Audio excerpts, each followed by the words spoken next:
रामचंद्र भगवान की जय। उमापति महादेव की जय। पवन सुत हनुमान की जय। गुरुदेव भगवान की जय। गंगा मैया की जय। जय जय सीताराम।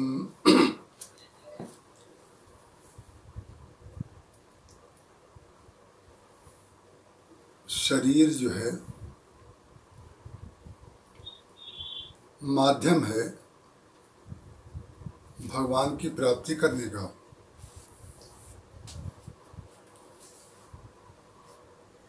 पर शरीर के साथ जो शरीर के धर्म जुड़े हुए हैं वो कदाचित कभी कभी बाधा के रूप में जान पड़ते हैं। हनुमान जी महाराज ने उस बाधा का अनावरण कर दिया लंका में जाकर के। एक मेघनाद को छोड़ करके और रावण को छोड़ करके सबका अनावरण कर दिया हनुमान जी ने। ये जो शरीर बुद्धि है ना, विभीषण जी महाराज नियम के रूप में, प्रक्रिया के रूप में भजन जन्म से ही कर रहे थे, लेकिन कहीं न कहीं जो उनके मन में ये भाव था और वो भाव कहीं न कहीं हमारे अंदर भी और आपके अंदर भी आ सकता है। विभीषण जी को ऐसा लगता था कि रावण संसार के लिए चाहे जैसा हो, जो भी व्यवहार करता हो, लेकिन जो भगवान का भजन हम कर पा रहे हैं, उस भगवान को के भजन को करने के लिए जो साधन रूप में व्यवस्था चाहिए, वो सारी की सारी व्यवस्था जो है वो तो रावण के द्वारा दी हुई है। तो जब हम अपनी व्यवस्था के मूल में भजन कर रहे हैं भगवान राम का,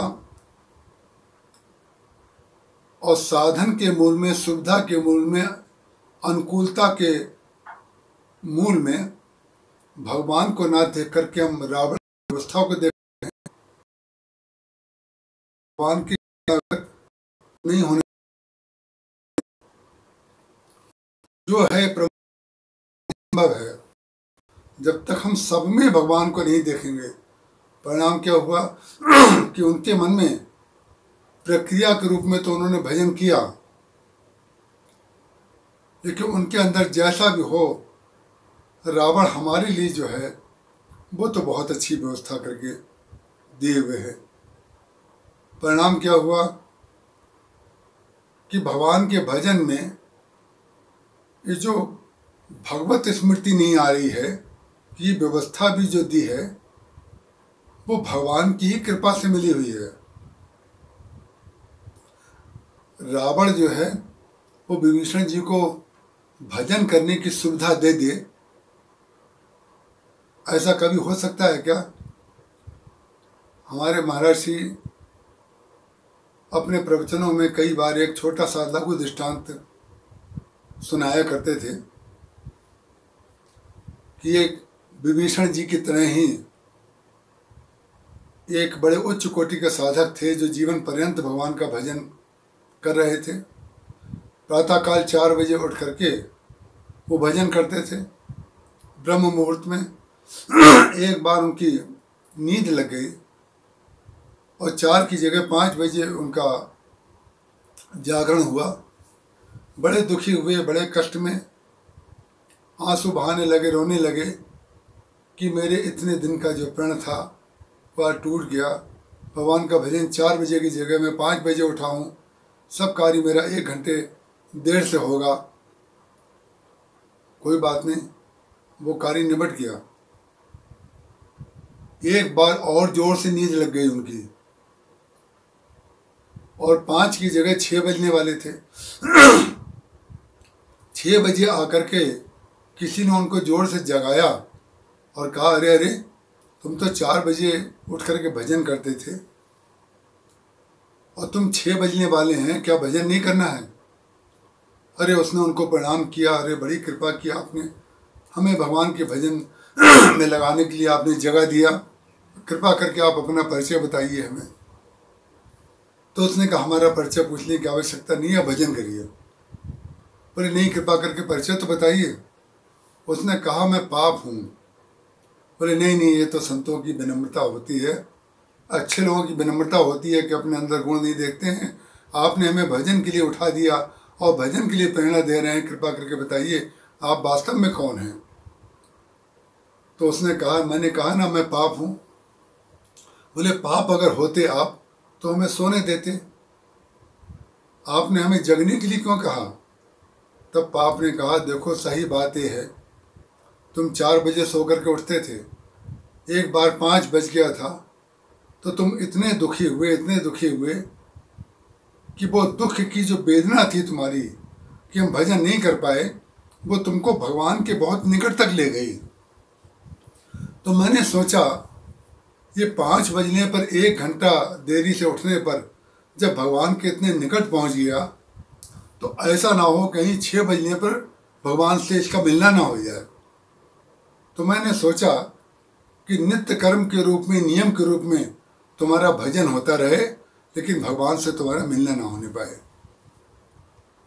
तो कभी कभी सुख सुविधाएं और अनुकूलताएं हमको भगवान से मिलने में बाधा डाल देती हैं। क्यों? क्योंकि जिसने सुख सुविधाएं हमें दी हैं, उन सुख सुविधाओं में हमें भगवान की कृपा ना देख करके, चाहे वो रावण हो चाहे कोई व्यक्ति हो, हमें उसमें व्यक्ति में गुण बुद्धि हो जाती है। हनुमान जी महाराज ने आकर के कह दिया कि देखी चाहूं जानकी माता, मैं जानकी माँ को देखना चाहता हूँ। और विभीषण जी को अपना भाई बता दिया। भाई बताने का तात्पर्य क्या हुआ कि भाई, जब माँ हमारी जानकी जी हैं और तुम हमारे भाई हो, तो तुम्हारी माँ कोई दूसरी है क्या? विचित्र बात है, भाई का संबंध तुम मान रहे हो, लेकिन माँ का और पिता का संबंध नहीं मान रहे हो। अरे भाई, भाई तो कभी सौतेला भी हो सकता है, माँ तो सगी ही होती है। तब उन्होंने, विभीषण जी महाराज ने इसको अनुभव किया। और रामचरितमानस में गोस्वामी तुलसीदास जी के जितने ग्रंथ हैं, उसको आप पढ़ें, ध्यान से उसका अर्थ समझें और चित्त में धारण करें, तो आपको यह स्पष्ट हो जाएगा कि संबंध का आधार जो है वो भगवान होने चाहिए। भगवान मेरे हैं और मैं भगवान का हूँ, ये दृढ़ता ज्यों ज्यों बढ़ती जाएगी, वो भगवान के निकट हमको ले जाएगी। और ये दृढ़ता किसने स्थापित कर दी? हनुमान जी महाराज ने स्थापित कर दी। सुनो विभीषण प्रभु कह रीति, करहीं सदा सेवक पर प्रीति। भगवान राम जो हैं, सहज रूप से अपने सेवक के प्रति बहुत प्रेम रखते हैं, ये इनका सहज स्वभाव है। और संबंध की बात तुम जहाँ तक करते हो, मैं तुम्हें बता दूं, गोस्वामी तुलसीदास जी महाराज कहते हैं कि संबंध जो संसार के हैं, जो साधन हैं संसार के, वो तभी तक पूज्य हैं जब तक वो साधन रूप में हमें भगवान की शरणागति के लिए, भगवान के भजन के लिए प्रेरित कर रहे हों। गोस्वामी जी कहते हैं, जाके प्रिय न राम वैदेही, तजिए ताहि कोटि बैरीसन, यद्यपि परम स्नेही। जिसके प्रिय भगवान राम और श्री सीता जी ना हो, वो हमारे जीवन में अत्यंत प्रिय भी क्यों ना हो, तो भी उसको कैसे छोड़ देना चाहिए? बोले, तजिए ताहि कोटि बैरीसन, यद्यपि परम स्नेही। कोई कह सकता है कि आपके पास प्रमाण है क्या? प्रमाण दीजिए। किस आधार पर आप कह सकते हैं किसी ने छोड़ा है क्या? तो उन्होंने कहा बिल्कुल हम प्रमाण देते हैं। गोस्वामी तुलसीदास जी महाराज कहते हैं जाके प्री न राम वैदेही तजिए ताही कोटि बैरी सन जिद्यपि परम स्नेही तजो पिता प्रहलाद। हिरण्यकश्यप का त्याग कर दिया पर भक्त प्रहलाद ने। क्यों? क्योंकि वो भगवान के भजन में बाधा डाल रहा था। सगा पिता तजो पिता प्रहलाद विभीषण बंधु। विभीषण जी ने अपने भाई को छोड़ दिया। तजो पिता प्रहलाद विभीषण बंधु भरत महतारी। भरत जी महाराज ने अपनी माँ कैकेयी को माँ कहना छोड़ दिया। बहुत बड़ा सूत्र है, देखिए। कैकेयी जी को छोड़ देने का तात्पर्य, संसार को छोड़ देने का तात्पर्य, संबंध को छोड़ देने का तात्पर्य ये नहीं है कि जो भगवान के कार्य का विरोध करता है, हम उस लड़के से, हम उस पति से, हम अपने भाई से, हम अपने मित्र से ये कह दें कि जाओ हमारा तुम्हारा कोई संबंध नहीं है। परिणाम क्या होगा? यदि हम ये कर देंगे तो जो जिस तरीके से हम भगवान की शरण में जा सकते हैं वो उसमें और ज़्यादा बाधा बन जाएगा। तो क्या करें? बोले हृदय में जो उसके प्रति आस्था है, उसके प्रति मोह है, ममता है, आसक्ति है, उस आसक्ति को, उस ममता को, उस मोह को उससे हटा करके भगवान में लगा दें। बस यही करना है। तजो पिता प्रहलाद विभीषण बंधु भरत महतारी। भरत जी महाराज ने ये थोड़ी कह दिया कैकेयी जी से कि आप कह के नरेश हमारे नाना जी के पास चले जाइए। ऐसा नहीं कहा। क्या कहा? जिससे कैकेयी जी के हृदय को आघात लगे, वो भरत के प्रति न रख करके वो ममत्व श्री राम के प्रति रखने लगे। पर इसमें कैकेयी जी का भी कल्याण हो जाएगा, भी कल्याण हो जाएगा। और मोह और आसक्ति का त्याग करता है। वो कैसे कर? सरित सर पानी ममता त्याग करें, तालाब में से थोड़ा थोड़ा जल, सूर्य के ताप में तालाब का जल सूखता रहता है। लेकिन आप देख करके हर घंटे अगर देख करके खड़े रहे वहां, हर 10 मिनट बाद घड़ी मिला कि 10 मिनट में कितना पानी सुखाया, 1 घंटे में कितना सुखाया, तो कदाचित आपको दिखाई नहीं देगा। लेकिन ऐसे ही ममता, भक्त जो होता है वो ममता का परित्याग जो करता है, रहता परिवार में ही है, कहीं छोड़ के नहीं चला जाता है। भक्त की और संसारी की पहचान क्या है? भक्त भी घर में रहता है, संसारी भी घर में रहता है, तो कैसे पहचान करें कि ये जो है भक्त है और संसारी है? बहुत सुंदर दृष्टांत। जब आप कढ़ाई में हलवा बनाते हैं, पता चला कि हलवा जो है, हलवा बनाते बनाते आप देखेंगे कि जब हलवा पक जाता है, पूरा बन जाता है, तो वो कढ़ाई को छोड़ने लग जाता है। और आटा भी जब लग जाता है तो परात को छोड़ने लग जाता है। कच्चा केला पक गया, कैसे करेंगे? बोले जब छील करके देखेंगे। जब छीलेंगे, जो केला अपने छिलके को गूदे से बहुत आसानी से अलग कर लेता है, वो पका हुआ है। और आवाज होती है, आवाज मालूम है कौन सी होती है? कचर की आवाज। कचर की आवाज, संसार हमसे छूटे, या संसार को हम, तब कचर कचर की आवाज जहां पर हो रही लग रहा है, तो समझ लीजिए अभी भजन पका नहीं है। और जब तक लगा भगवान भक्त संसार में तब तक बिल्कुल लगा रहता है, लेकिन विचित्र बात है जब संसार को छोड़ता है तो विभीषण की तरह छोड़ देता है। महाराज ने लंका को तो उन्होंने ध्यान उसका नहीं किया कि रावण ने लात मारी। रावण ने उनको लात मारी और लात मारने के बदले क्या रहे हैं, तुम पितु सरिस भले ही मैं मारा। कितनी ऊंची बात विभीषण जी महाराज कह रहे हैं, तुम पिता के समान हो, तुम पितु सरिस भले ही मैं मारा, लेकिन राम भजे हितनाथ तुम्हारा। तुम राम का अगर भजन करो तो इसी में तुम्हारा निश्चित रूप से कल्याण होगा। इसका तात्पर्य क्या हुआ, हनुमान जी महाराज से जो उन्होंने भजन सत्संग की महिमा सुनी थी, शरणागति की महिमा सुनी थी, तो जिस कार्य को वो अपने लिए अच्छा मानते थे वही कार्य उन्होंने किसके लिए बताया, रावण के लिए भी उन्होंने वही कार्य बताया कि तुम भी भगवान का भजन करो। मंदोदरी ने भी रावण को भजन का उपदेश दिया, विभीषण ने भी भजन का उपदेश दिया, माल्यवान जी ने भी भजन का उपदेश दिया, हनुमान जी महाराज ने भी भजन का उपदेश दिया, लेकिन रावण ने किसी के भजन का उपदेश नहीं माना।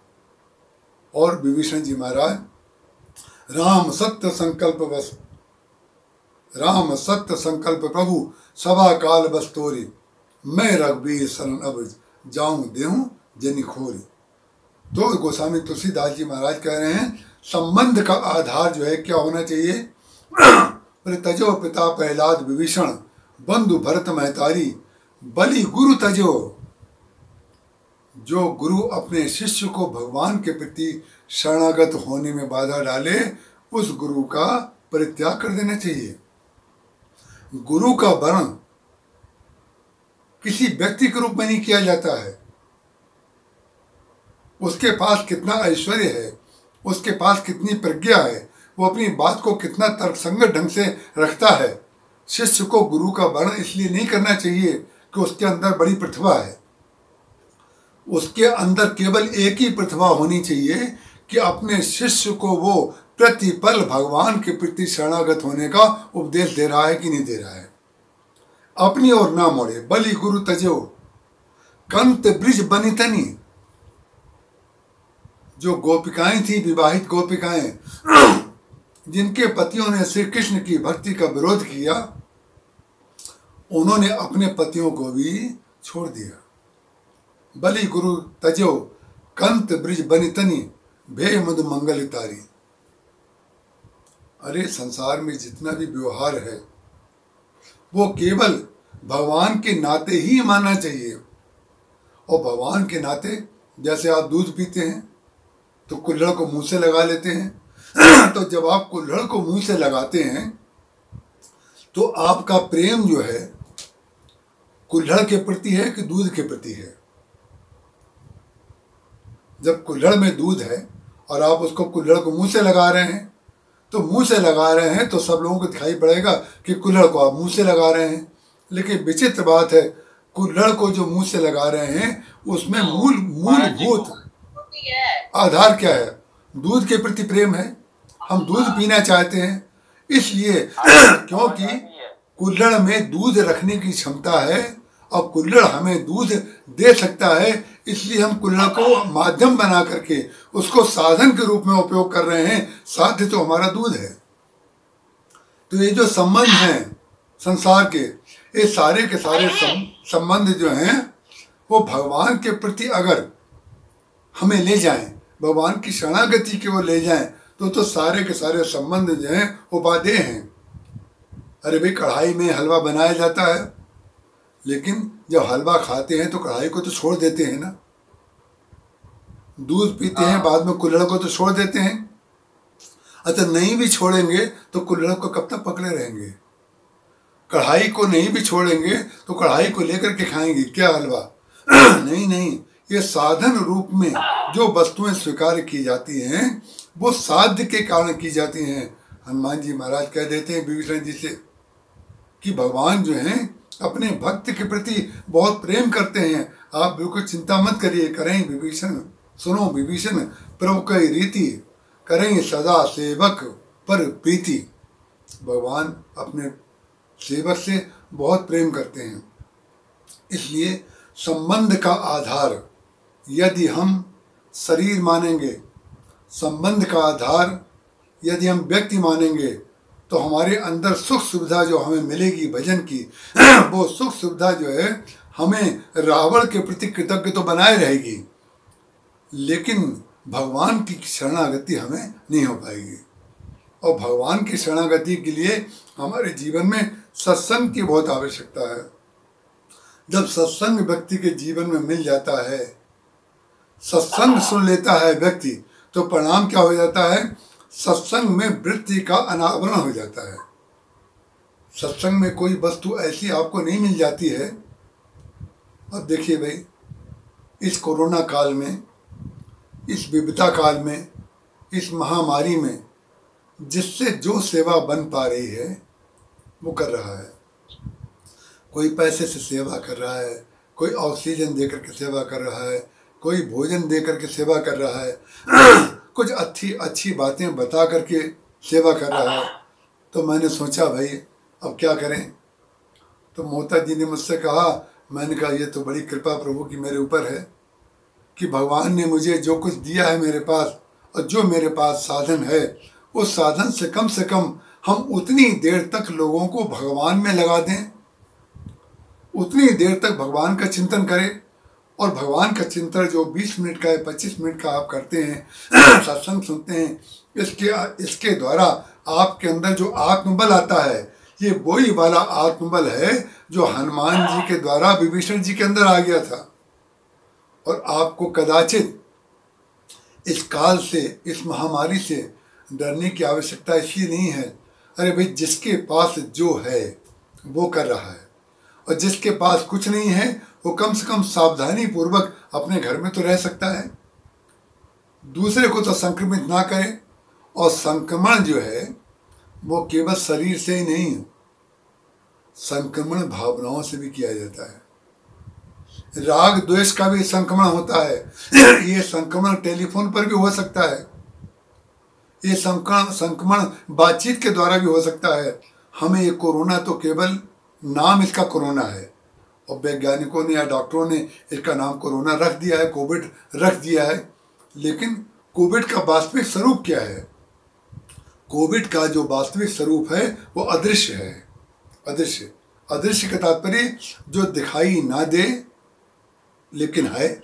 विचित्र बात है, जो दिखाई ना दे और जो है तो हम उसको प्रमाणित मानते हैं, हम उसको कोविड मान रहे हैं, लेकिन ईश्वर भी तो है ना, और दिखाई नहीं दे रहा है।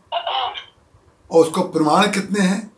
हम जो देख पा रहे हैं, हम जो बोल पा रहे हैं, हम जो भोजन कर पा रहे हैं, हम जो उसको बचा पा रहे हैं। इतनी सुंदर हवा, इतनी सुंदर प्रकृति, इतने सुंदर पुष्प, इतने सुंदर संबंध, इतनी सुंदर संतानें, इतने सुंदर माता पिता, इतनी अच्छी वस्तुएं, इस सबके मूल में ये प्रत्यक्ष दिखाई दे रहा है कि नहीं? ईश्वर। जब पुष्प में सौंदर्य होता है तो ये सौंदर्य का पुष्प का है क्या? सौंदर्य पुष्प का नहीं हो सकता। पुष्प में जो सुगंध है वो पुष्प की है क्या?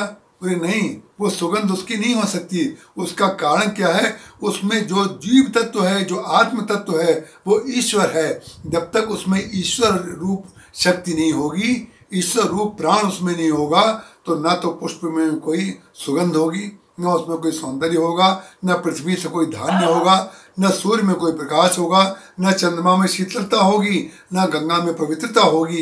ये सारे के सारे जो क्षेत्र में जितने गुण हैं,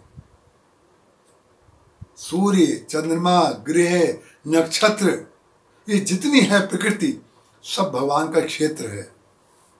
और क्षेत्र को देख करके अगर कोई व्यक्ति क्षेत्रज्ञ की स्मृति ना करे, ईश्वर की स्मृति ना करे, ईश्वर भी दिखाई नहीं दे रहा है लेकिन प्रमाणित कर रहा है अपने द्वारा, व्यक्ति की मृत्यु हो जाती है, उसको जला देते हैं। विचित्र बात है, भगवान श्री राम ने तारा से ही तो कहा, छित जल पावक गगन समीरा, पंच रचित अति अधम शरीरा, प्रगट सो तन तब आगे शोभा, जीव नित्य कई लग तुम रोबा। अरे भाई, पृथ्वी जल वायु तेज आकाश से बना हुआ जो शरीर है वो तो बाली का तुम्हारे सामने पड़ा हुआ है, तो तुम रो क्यों रही हो? तब तारा ने कहा कि मैं रो इसलिए रही हूं कि इसमें से प्राण निकल गया है। तो भगवान ने ये कहा कि तुम प्रेम मुझसे जो करती थी वो प्राण से करती थी कि शरीर से करती थी? बस बात स्पष्ट हो गई, जैसे जहां से मैंने शुरू किया था। बोले प्राण से करती थी, को फिर प्राण निकल गया है और मैं प्राण को धारण करने वाला जो शरीर है उसको सामने देख करके रो रही हूं। तो उन्होंने कहा जीव नित्य, जो नित्य जीव है, जो आत्म तत्व है वो तो है ना, वो थोड़ी मरा है, ये शरीर मरा है, इसलिए शरीर के लिए मत लो। और जीव नित्य के लग तुम रोवा। जो नित्य कौन है? भगवान राम ने अपनी आंखें जब तारा के साथ मिलाई तो तारा को ज्ञान का उपदेश आंखों से दे दिया। पूरे नित्य स्वरूप जो है, जो मैं था उसके अंदर, इसीलिए बाली से तुम प्रेम कर रही थी। जब मैं निकल गया हूँ इसीलिए तुम बाली के सामने देख करके रो रही हो। कभी चला गया तो भगवान जब तक हैं तभी तक हम कुछ कर पा रहे हैं, हम सो पा रहे हैं, हम जग पा रहे हैं, हमें कुछ याद है और हमें कुछ विस्मृति है। ये विस्मृति भी जो है ना, ये भी ईश्वर का बहुत बड़ा प्रसाद है। स्मृति की लोग बहुत बड़ी प्रशंसा करते हैं, इनकी स्मृति बहुत अच्छी है, लेकिन हम आपको बता दें स्मृति जो है उसकी कितनी भी प्रशंसा की जाए, लेकिन आपको विश्राम जो देती है वो विस्मृति देती है, स्मृति नहीं दे सकती। जितनी स्मृति आपको रहेगी, जितना आपको ज़्यादा याद रहेगा, परिणाम क्या होगा? आपको थकान रहेगी। लेकिन रात्रि को जो नींद आती है, रात्रि को जो आप सो जाते हैं, यही विस्मृति के लिए है। भगवान कहते हैं स्मृति तो बहुत कर ली, थोड़ा विस्मृति भी कर लो। कदाचित हम लोग रात को जो सो पाते हैं इसीलिए हमारी स्मृति सुबह रह पाती है। जिन लोगों को कई बार मस्तिष्क का रोग हो जाता है, वो मालूम है क्या है उनको पुरानी पुरानी बहुत बातें याद आती हैं, लेकिन जो सकारात्मक बातें हैं वो कुछ नहीं कर पाते। उसका कारण क्या है? बहुत ज़्यादा स्मृति अगर व्यक्ति रखने की चेष्टा करेगा तो मस्तिष्क से रोगी हो जाएगा। बहुत ज़्यादा याद मत करिए, याद उतने ही करिए जितना काम की वस्तुएं हैं, उतनी याद करिए। और जितनी विस्मृति भूल जाती है उसको भूल जाने दीजिए। माने भगवान की इच्छा जब तक थी तब तक तो उन्होंने याद दिलाया। आज भगवान नहीं चाहते हैं, देखिए बहुत याद करेंगे तो राग द्वेष होगा, और जब भूल जाएंगे, कई लोग बड़े मस्त रहते हैं, बहुत आनंद में रहते हैं, और उनसे पूछा जाए आपको इतना आनंद क्यों रहता है, तो अक्सर वो लोग ये कहते हैं मैं भूल जाता हूँ, मुझे याद ही नहीं रहता किसने मुझसे क्या कहा था। तो जितना भूलते जाएंगे उतना आनंद आपका बढ़ता जाएगा, और जितना याद करते जाएंगे उतनी स्मृति के कारण आपको थकान आती रहेगी। तो ये स्मृति का ज्ञान क्या करा दिया हनुमान जी महाराज ने विभीषण को? बोले तुम ये तो देखो, तुम्हारे संबंध का आधार जो है रावण है कि राम है। जो ही राम से संबंध की स्मृति उन्होंने दिलाई कि ये बताओ तुम खुद ही कह रहे हो अब मोहि भाव भरोसा न मनता, बिनु हरि कृपा मिले ही नहीं संता, जो रघुबीर अनुग्रह कीना तो तुम मोहि दरस हर दीना। मुझे बुलाने के माध्यम राम है कि रावण है? मुझे यहाँ जो उपलब्ध कराया है वो किसने कराया है? बोले तो हमारे ठाकुर जी ने कराया है। बोले ठाकुर जी आपको इस व्यवस्था से उठा करके आपको अपनी व्यवस्था में लेना चाहते हैं, वो अपनी गोद में आपको बुलाना चाहते हैं, अपनी शरण में रखना चाहते हैं। और कदाचित विभीषण जी महाराज को भगवान ने अपनी शरणागति दी, अपने पास में बैठा लिया, अनुज सहित मिली ढिग बैठा दी। लक्ष्मण जी और भगवान राम ने दोनों ने मिल करके पकड़ करके, बाईं ओर से लक्ष्मण जी ने पकड़ लिया, दाईं ओर से भगवान राम ने पकड़ लिया, और विभीषण जी को अपने पास में बैठा लिया और कुशल प्रश्न पूछा। तो भगवान ने अपने पास में बैठा करके उन्हीं को नहीं बैठा लिया, हमको और आपको भी भगवान पास में बुलाना चाहते हैं। अभी जो हमारे मोता जी बोल रहे थे, अरे भाई अपने अवगुणों को ज़्यादा मत गिनाइए। भगवान से संबंध की अनुभूति करिए। हे प्रभु आप मेरे पिता हैं, हे प्रभु आप मेरी माँ हैं, हे प्रभु आप मेरे सखा हैं, हे प्रभु आप मेरे मित्र हैं। भगवान से संबंध की स्थापना करेंगे तो भगवान के प्रति अधिकार बुद्धि आपकी बन जाएगी। पिता मान लेंगे तो पिता को पुत्र के साथ निर्वहन करना पड़ता है, गुरु मान लेंगे तो गुरु को शिष्य के साथ निर्वहन करना पड़ता है, भाई मान लेंगे तो भाई से भाई का जो संबंध है वो प्रभु करेंगे। इसलिए भगवान से संबंध की अनुभूति का नाम ही सत्संग है, जो हनुमान जी महाराज ने विभीषण जी के साथ कराया। इसके बाद की चर्चा हम कल करेंगे। बोलिए सियावर रामचंद्र भगवान की जय। देखिए महाराज श्री ने आपका हमारा भगवान के साथ जो नित्य संबंध है उसी की याद दिलाने के लिए ये प्रसंग सारा बतलाया है। हमें ये बात हमेशा याद रखनी है कि